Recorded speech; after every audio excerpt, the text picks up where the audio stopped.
Kamu lah ya.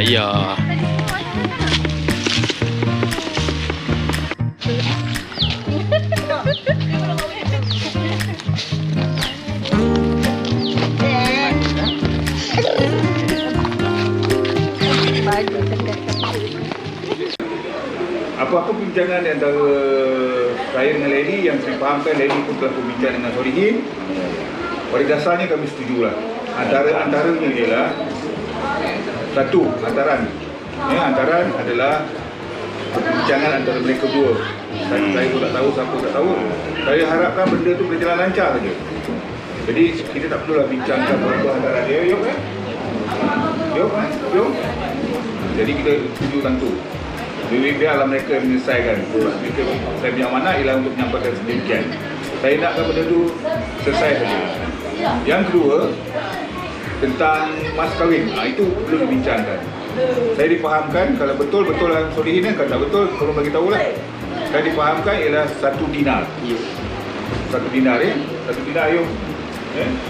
Yong, setuju 1 dinar itu mas kahwin itu, pihak lelaki akan buat mas kahwin ni kepada Muhammad Lady lah.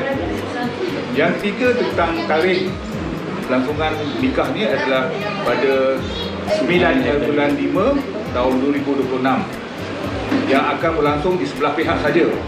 Di sebelah pihak saja, iaitu di sebelah kami lah, di sebelah perempuan di sini.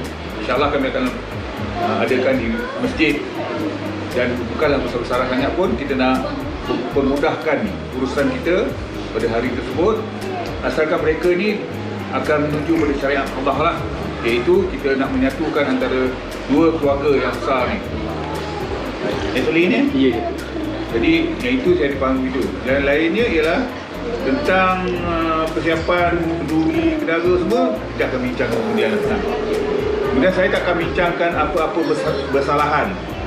Sebab saya ni punya hati, saya apa-apa hal pun ialah tentang bersalahan tu, nak kata nak bagi double P ke, triple P ke, saya tak nak bincang, saya tak akan berjadi saja.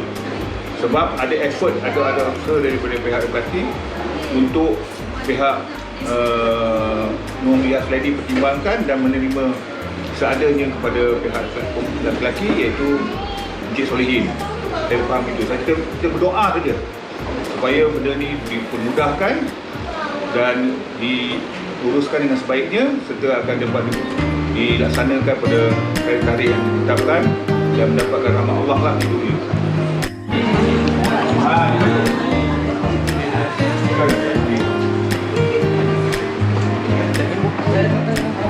Lagi duduk. Berapa orang dia balik? 8.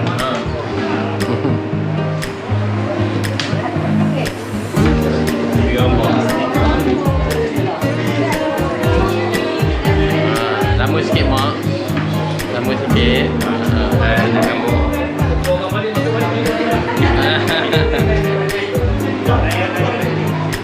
Dah kan?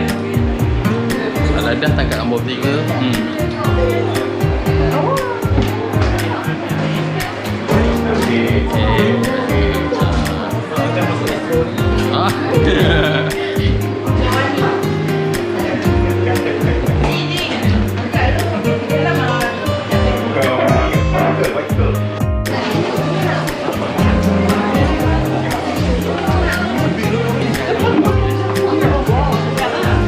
Baik.